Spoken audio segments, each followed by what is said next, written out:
దుబ్బాక మున్సిపాలిటీలోని దుబ్బాక పట్టణంలో అంబేద్కర్ విగ్రహం ముస్తాబాద్ నుంచి అంబేద్కర్ విగ్రహం వరకు రోడ్డు వెడల్పు అన్నారు. ఈ రోడ్డు వెడల్పులో మేము దీనికి పూర్తిగా వ్యతిరేకం. ఎందుకంటే గతంలో ఒక 40 ఏళ్ళ కింద చరిత్ర మా తాతల ముత్తాతల నుంచి చరిత్ర మాకు తెలిసిన విషయం తెలిసిన విషయం ఏంటంటే అక్కడి నుండి గాంధీ విగ్రహం వరకు, గాంధీ విగ్రహం నుంచి పాత రోడ్డు వరకు అని మాకు వినబడ్డది. మేమేమంటున్నామంటే మీరు ఆర్ఎంబి వాళ్ళు, మున్సిపల్ వాళ్ళు ఏ అధికారులు లేకుండా ఈరోజు ఏంది మున్సిపల్ నుంచి ఏంది సఫాయి కార్మికులు వచ్చి ఆర్ఎంబి వాళ్ళు ఎలాంటి గవర్నమెంట్ ఆఫీసర్లు కాకుండా ఎలాంటి ప్రోటోకాల్ లేకుండా వాళ్ళు వచ్చి మార్కింగ్ చేయడం, ఇది ప్రోటోకాల్ లేని వ్యక్తులు వచ్చి ఇది పద్ధతి కాదు. ఒక మున్సిపల్ కమిషనర్ రాలేడు, ఒక ఆర్ఎంబి డిఈ రాలేడు. దీన్ని ఎలాగో మాకు పర్మిషన్ లేకుండా, మాకు పర్మిషన్ ఇవ్వకుండా, మాకు భయభ్రాంతం చేసుకుంటా మాకు రోడ్డు వెడల్పు చేస్తా అంటున్నారు.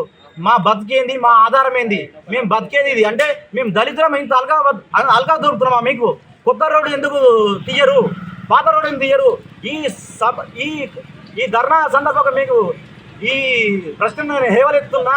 అదే విషయంగా ఈ రూట్లో ఒకటే బస్సు వెళ్తుంది చిత్తమడకకి, అది కూడా స్కూల్ ఉన్నప్పుడే వెళ్తుంది.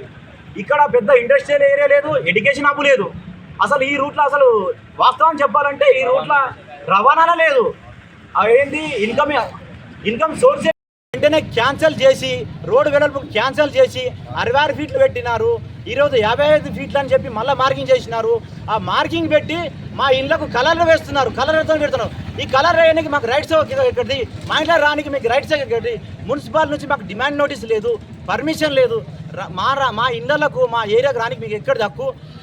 మాకు ఈ రోడ్ అవసరం లేదు. 50 ఫీట్లు అప్పుడేమో 66 అంటున్నారు, ఇప్పుడేమో 50 అంటున్నారు. మాకు తక్షణ న్యాయం జరగాలి. మీరు అధికారులు ఎవరు, డిఈ కానీ, కమిషనర్ కానీ, ఆర్ఎంఈ వాళ్ళు కానీ, ఎమ్మెల్యే కానీ, ఎంపీస్ కానీ, మినిస్టర్లు కానీ, ప్రతిపక్షం కానీ, పాలకవర్గం కానీ ఎవరైనా సరే మాకు తక్షణ సాయం వస్తేనే మేము దీనికి కట్టుబడి ఉంటాము. ఇంకోటి దీనికన్నా బైపాస్ రూట్లో మల్లెపల్లె నుండి ఆ రూట్ తీయండి. ఆ రూట్ ఇస్తే రింగ్ రోడ్డు, హైవే రోడ్డు అది బాగుంటుంది అని మేము ఈ సభ ద్వారా ధర్నా చేసి అంబేద్కర్ గారికి వినతి పత్రం ఇవ్వడం జరుగుతుంది. ఈరోజు ఆర్ఎండ్బి వాళ్ళు అని చెప్పి వాళ్ళు ఎవరో మాకు తెలియదు, మున్సిపల్ వాళ్ళ ఆర్ఎండ్బి వాళ్ళు ఎవరో తెలియదు, వచ్చి రోడ్డు వేయడం చేస్తామని 60 ఫీట్లకు మార్కింగ్ చేసిపోయారు. ఈ రోడ్డు వద్దు, పొద్దున ఒక బస్సు సాయంత్రం ఒక బస్సే పోతుంది. ఈ 15,000 జనాలకు 60 ఫీట్ల రోడ్డుతోని ఇక్కడ ఇంతమందికి అన్యాయం జరగడం, ఒక్కొక్కరికి ఇండ్లే పోతున్నాయి, మొత్తానికి ఉండడానికి మళ్ళీ వాళ్ళకి స్థలం కూడా లేదు.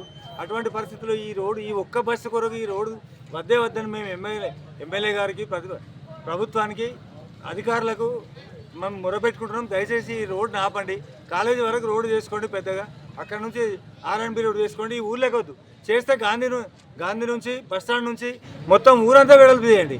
కానీ ఈ కొద్ది మందికి, ఈ గరీబులకి ఇంతమందికి అన్యాయం చేసుడు, ఈ రోడ్డు అవసరం వద్దని మా అభిప్రాయం. మేమందరం దయచేసి బాధపడి చెప్తున్నాం, ఈ రోడ్డును ఆపేసేయండి, ఇక్కడికి కాలేజీ వరకే చేసుకోండి అని మా యొక్క మనవి.